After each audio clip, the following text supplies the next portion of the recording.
Memang Bawaslu bisa berlindung di balik rumusan pasal. Ya, sampai di situ aja. Pelaksana, peserta, dan tim kampanye tidak akan pernah menyentuh level ke atasnya apabila Bawaslu bersekuku hanya menggunakan pasal rumusan sebagaimana yang ditulis di Undang-Undang Tindak Pidana Pemilu. Sebetulnya problematik hukum ini bisa diatasi dan diterobos apabila Bawaslu menggunakan pasal 55. Siang Pak Dorel. Siang, Erik, gimana? Ya, Apa nih pembahasan kita? Ya. Sekarang kan lagi rame tentang sengketa pemilihan umum presiden dan wakil presiden, Pak Dorel. Ya. Nah, sekarang ini kan masih tahap kampanye ya. Iya, iya. Nah, kalau saya lihat tuh sesuai jejak digital, dulu Pak Dorel pernah sidang di Mahkamah Konstitusi di tahun 2009 itu sebagai salah satu kuasa hukumnya JK Wiranto.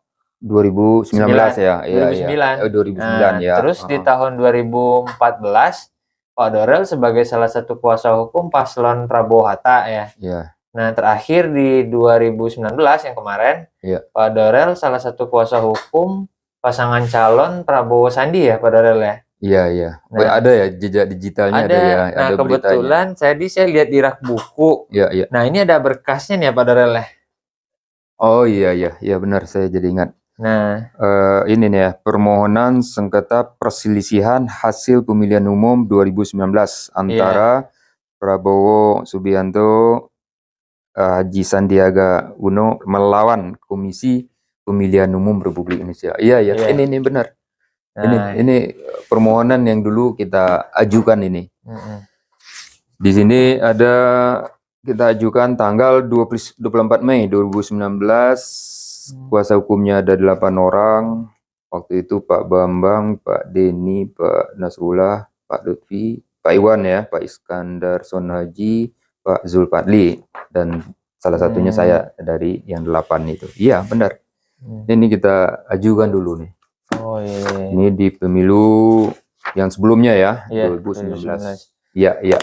Nah, kalau itu kan terkait dengan permohonan sengketa ya Pak Dorel ya. Iya. Mungkin persoalan di situ banyak yang dibahas mengenai tahapan setiap pemilu. Iya. Nah, kalau sekarang kan berhubung juga lagi tahapan kampanye. Iya. Nah, saya tertarik nih untuk membahas pelanggaran dalam tahapan kampanye itu Pak Dorel.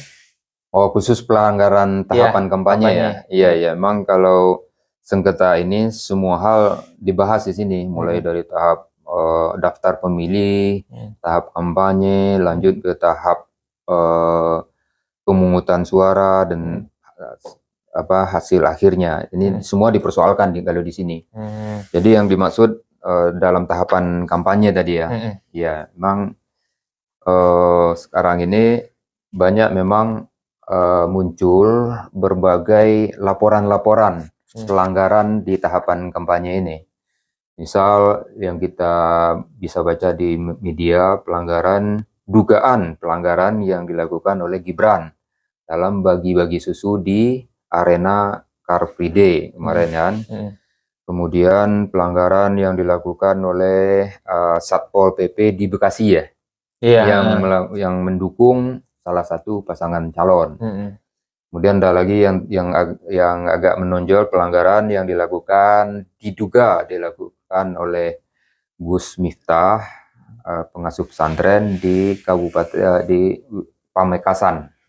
Pamekasan, itu juga sudah diproses. Nah, memang berbagai pelanggaran-pelanggaran itu muncul di daerah-daerah.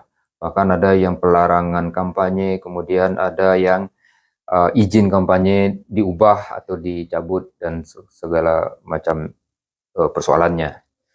Nah, memang yang agak menarik dua ini kemarin, yang Gibran diduga melakukan pelanggaran tindak pidana pemilu, tapi oleh Bawaslu dinyatakan tidak memenuhi unsur. Baik itu pelanggaran memberikan imbalan materi dalam bentuk susu, dianggap tidak memenuhi unsur. Kemudian memobilisasi anak-anak juga dianggap bukan pelanggaran, namun kata Bawaslu pelanggarannya justru terjadi di wilayah yurisdiksi gubernur, yakni pelanggaran tentang aturan penggunaan arena Car Free Day. Jadi dilarang menggunakan arena Car Free Day untuk kampanye kan gitu. Di situ pelanggarannya. Cuman memang ada pihak yang mempersoalkan lah di mana kewenangannya KPU, Bawaslu menyatakan itu pelanggaran. Dia tidak berwenang. Mestinya dia hanya sampai berhenti di tahap menyatakan Gibran tidak melakukan pelanggaran tindak pidana kampanye. Kalau yang soal berikutnya kan itu urusannya gubernur atau Pemda. Nah itu yang terjadi di kaitan dengan dugaan pelanggaran tindak pidana kampanye yang dilakukan oleh Gibran kemarin dan dianggap oleh Bawaslu tidak memenuhi unsur. Nanti kita bahas nih unsur ini menarik nih. Nah kemudian yang Gus Miftah yang terakhir oleh Bawaslu Pamekasan dinyatakan ada dugaan pelanggaran pidana kampanye. Nah, kalau udah disebut tentang dugaan pelanggaran pidana kampanye, artinya apa? Laporan ini yang dianggap sebagai informasi awal sudah dibawa ke yang namanya Gakumdu. Gakumdu itu adalah Sentra Penegakan Hukum Terpadu yang di dalamnya berisi diisi oleh jaksa, polisi dan Bawaslu sendiri. Yang membawa laporan untuk diolah di Gakumdu ini adalah Bawaslu. Nah, Bawaslu nanti yang menyampaikan di dalam Gakumdu ini bahwa informasi awal ada dugaan itu. Nah, itu berbagai pelanggaran-pelanggaran ya yang muncul di lapangan dan ini mungkin masih akan berlanjut terus. Kita belum tahu ya. Nah, tapi gini Pak Dorel, dalam praktik saya lihat pelanggaran-pelanggaran itu hanya berhenti di pelaku lapangan gitu. Dan setelah itu kasusnya selesai gitu. Nah, bagaimana pandangan Pak Dorel mengenai peristiwa ini? Nah, ya memang itu justru satu hal yang dari segi hukum menarik juga untuk dibahas. Ya, ini kenapa Bawaslu berhenti hanya sampai di pelaku lapangan, ya kan? Nah, sebagian ada alasannya, yakni adanya hambatan pada perumusan dari undang-undang itu sendiri.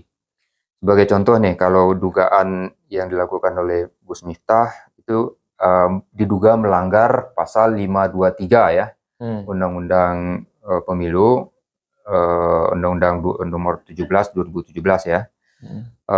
Di situ teksnya kan dinyatakan untuk unsur subjektifnya setiap pelaksana, peserta dan tim kampanye, lebih kurang di bahasanya begitu, dilarang memberikan imbalan uang kepada peserta kampanye kan gitu, dan dihukum 2 tahun maksimal dan denda 24 juta. Nah, terkait dengan tadi hanya pelaku lapangan dikaitkan dengan rumusan unsur pasal ini, maka kita akan fokus melihat tentang unsur subjek.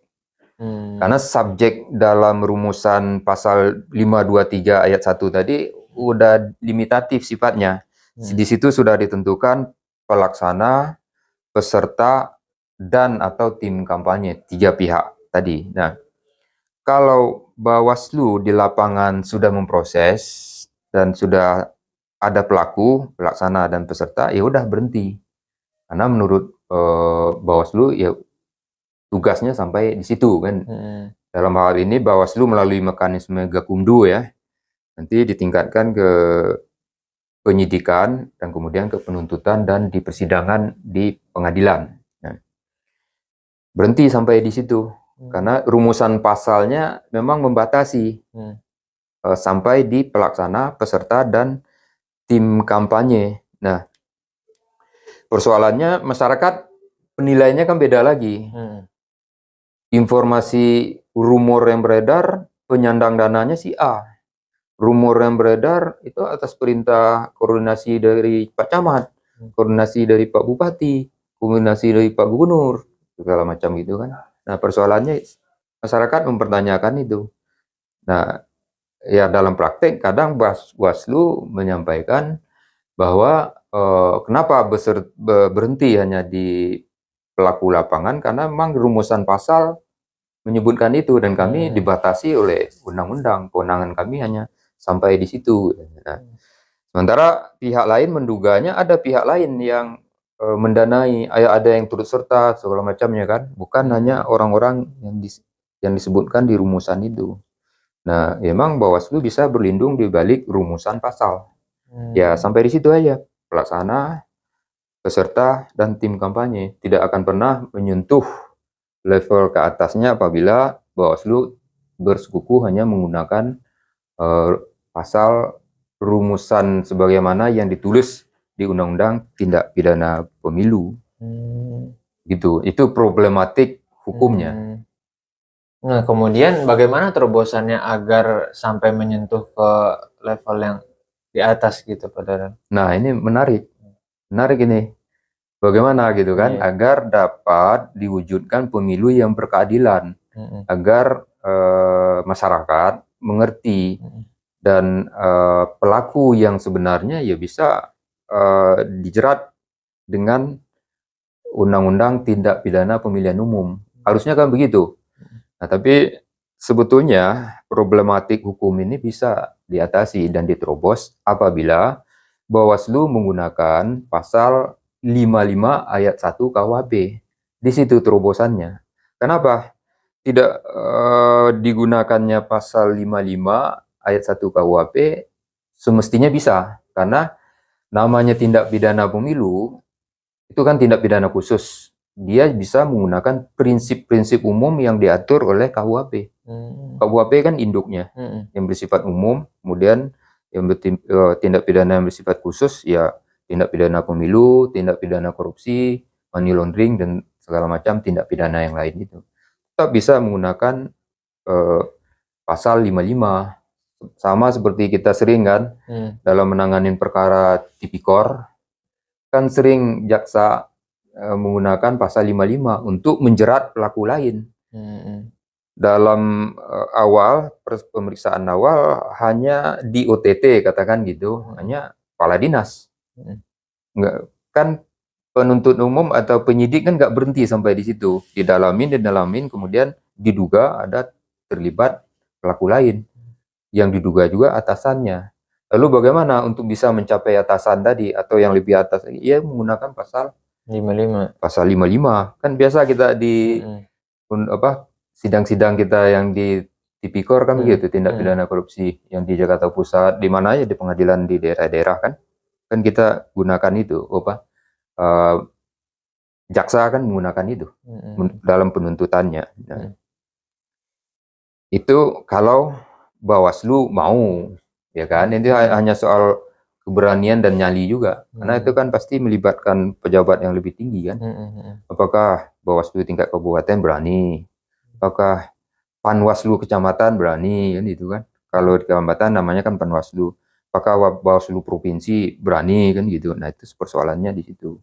Nah, kenapa tadi pasal 55 bisa digunakan? Karena pasal 55 itu fungsinya adalah untuk memperluas pertanggungjawaban pidana, tidak hanya terbatas pada pelaku yang kelihatan. Karena rumusannya kan pasal 55 itu yang melakukan, kan itu yang pertama, yang melakukan. Yang kedua, yang menyuruh melakukan. Kemudian yang ketiga, turut serta melakukan. Dan yang keempat itu menganjurkan untuk melakukan, atau bentuk lainnya dari penyertaan itu pembantuan, yang membantu pada saat perbuatan dilakukan atau sedang dilakukan. Itu pembantuan. Jadi itu perluasan tindak pidana dari pasal 55 ayat 1 KUHP. Itu ininya. Makanya terjadi perluasan pertanggungjawaban pidana kan. Nah, misalnya dalam kasus yang tadi kita sebut bagi-bagi uang gitu kan. Tidak hanya berhenti di pelaku peserta. Apabila dalam tayangan video kelihatan ada bagi-baginya dilakukan oleh pelaku lapangan, katanya kan, di tayangan kelihatan misalnya bagi-bagi uang, kemudian pelaku lapangan bilang, "Loh, saya hanya memberikan sedekah kok, itu kan titipan dari pihak lain." pengusaha katakan gitu. Nah, pengusaha kalau didalamin oleh si penyidik atau Bawaslu sebelumnya kan Bawaslu, kalau didalamin artinya kan turut serta. Kalau menggunakan pasal 55 turut serta dalam arti mendanai kan gitu. Nah, memang keterangan itu harus digali dan tidak mengandalkan dari keterangan pelaku yang pertama. Kalau mengandalkan keterangan pelaku yang pertama, ya selesai sampai di situ. Tapi kan banyak saksi-saksi, kan banyak alat-alat bukti yang lain. Ada nggak alat peraga kampanye segala macam di situ kan? Sehingga perluasan pertanggungjawaban pidananya bisa dilakukan untuk menjerat pihak-pihak yang tadi kita sebutkan di awal tadi rumusan pasal 523 kan hanya pelaksana, hanya peserta atau tim kampanye. Yang mendanai kan nggak disebut di pasal itu. Nggak masuk ya di Nggak pasal masuk. Masuknya kan nanti di penggunaan itu. pasal Iya, 55 begitu. 55. Jadi lebih meluas sehingga nanti bisa yang camat kayak bisa yang atasannya atau apa yang naik ke atas bisa dijerat oleh Undang-Undang Tindak Pidana Pemilu. Nah, kemudian nih Pak Dorel, dalam pemahaman literatur pernah saya baca tuh ada istilahnya TSM ya. Oh TSM, gitu. TSM Iya, itu iya. kan katanya Di sini pelanggaran. juga ada nih kita Iya, soalkan di sini. Ya, iya, terus TSM itu kan pelanggaran pemilu yang bersifat terstruktur, sistematis, dan masif. Nah, itu sebenarnya bagaimana sih implementasinya dalam sengketa Pilpres, Pak Dorel? ya, ya, dari sengketa-sengketa yang dulu Mm-mm. disidangkan Mm.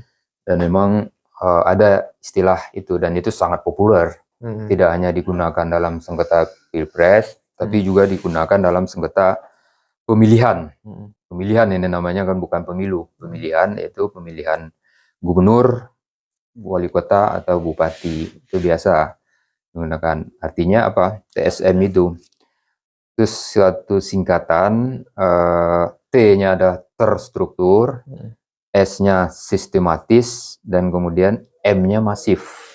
Pengertiannya begini, masif apabila dilakukan pelanggaran itu, kampanye ini, katakanlah ini tindak pidana pemilu, pelanggaran itu dilakukan secara masif, merata di wilayah yang dijangkau oleh wilayah pemilu tadi. Kalau pemilu kada ya kabupaten lah kan. Nah, kalau itu pilpres di seluruh Indonesia. Jadi misalnya dilakukan oleh para kades, dilakukan oleh camat, hampir merata di seluruh Indonesia, bisa nanti dikategorikan sebagai masif. Misal 50% lebih. Itu kan masif gitu kan dari seluruh provinsi yang ada kan gitu. Nah, itu bisa kategorinya masif. Itu soal pembuktian nanti. Itu masif ya. Kedua, pengertian tadi tentang sistematis. Sistematis artinya yang masif tadi ternyata sebelumnya sudah direncanakan. Jauh-jauh sebelum pemilu diadakan.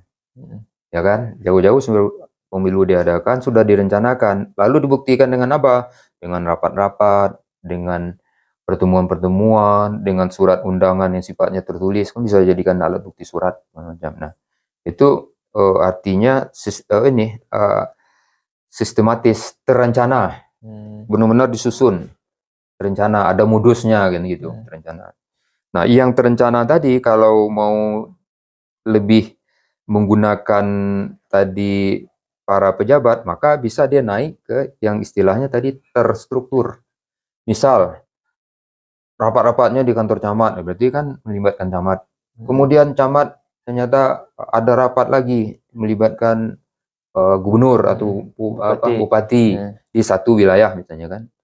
Oh ternyata kalau ini pilpres ternyata naik lagi, oh presiden mengarahkan misalnya begitu. Jadi ini misal ya.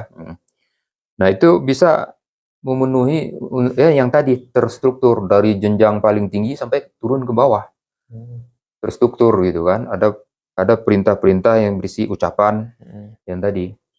Ucapan, surat kah atau apa, pertemuan yang sifatnya masih yang ramai gitu kan, dibuktikan dengan ada rapat, tayangan, video atau apa gitu. Itu kan semua alat bukti.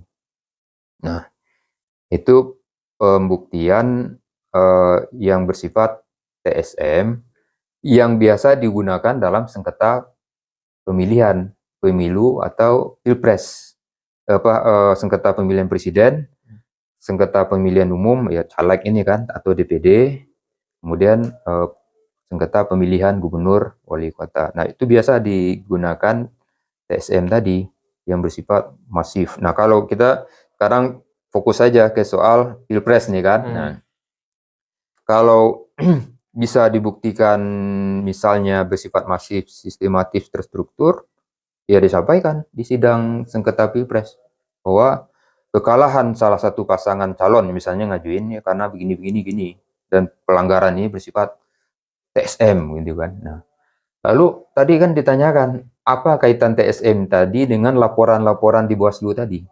Karena itu tadi penggunaan pasal 55 perluasan dari pelaku. Tanpa menggunakan pasal 55 hanya sebatas di pelaku lapangan. Tapi kalau ditingkatkan dengan menggunakan prinsip KUHP pasal 55 bisa dijerat pelaku lain. Misal contohnya begini aja, yang sederhana ya. Misalnya di satu negara di Republik X lah misalnya kan, presiden mengumpulkan para kepala desa nih misalnya kan, rapat. Kemudian presiden memberikan pengarahan-pengarahan agar si pasangan calon tertentu dimenangkan, itu kan, misalnya begitu. Kemudian apabila kemudian terjadi yang disampaikan oleh presiden di negara X tadi terjadi di lapangan, para kepala desa melakukan, maka unsur TSM tadi bisa terpenuhi. Kalau dia sifatnya tadi ya, catatan kita masif, merata seluruh Indonesia, pelanggarannya bentuknya seperti apa, misalnya memberi kepala desa misalnya kan, memberikan uang atau mengarahkan orang-orang untuk milih pasangan tertentu misalnya kan. Nah, kemudian hampir merata seluruh desa-desa seluruh Indonesia udah memenuhi prinsip masif, terstruktur. Apabila ternyata kepala desa berkoordinasi juga dengan camatnya, camat berkoordinasi dengan bupati, bupati berkoordinasi dengan gubernur, misalnya kan begitu. Dan sistematis terstrukturnya terpenuhi di situ. Nah, yang sistematis yang direncanakan tadi mulai dari pertemuan presiden X tadi di negara X tadi, ya kan? Kan ada rencana gitu kan, dan kemudian diwujudkan dengan pertemuan-pertemuan berikutnya di lapangan. Nah, kira-kira itu pengertian TSM tadi. Nah, untuk mencapai yang terstruktur tadi, pelanggaran-pelanggaran terstruktur ini tidak akan bisa dirangkai konstruksi hukumnya apabila tidak ada laporan-laporan tadi, kuranglah laporan tadi, sehingga kalau ada laporan ya masuk ke Bawaslu dan ditingkatkan oleh Bawaslu, dan kemudian pejabat-pejabat beberapa tingkat juga dinyatakan diduga ada laporannya begitu masuk diproses. Nah ini bisa jadi bahan,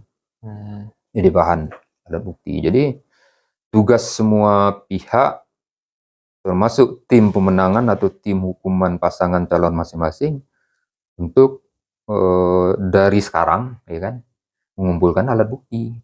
Kalau persidangan besok seminggu yang akan datang baru persidangan ngumpulin alat bukti, ya berdasarkan pengalaman itu tidak akan efektif. Gitu, tidak akan efektif. Jadi pengumpulan alat bukti harus mulai dari sekarang ini, tahapan kampanye ini, kemudian masuk ke tahapan pemungutan suara dan seterusnya kan. Ya. Begitu hubungannya Pak Eri, dari TSM hubungannya dengan laporan tadi, hubungannya dengan penggunaan pasal 55 ayat 1 KUHP, dan hubungannya dengan tindak pidana pemilu yang diproses oleh Bawaslu. Begitu. Oke, kalau gitu sementara itu dulu yang saya tanyakan Pak Dorel. Oh gitu dulu ya? Ya oke. Itu tahapan kampanye, ntar kita bahas lagi yang lainnya menarik. Iya, siap. Ya. Terima kasih Pak Dorel. Kan kita berdasarkan praktek. Iya. Ya.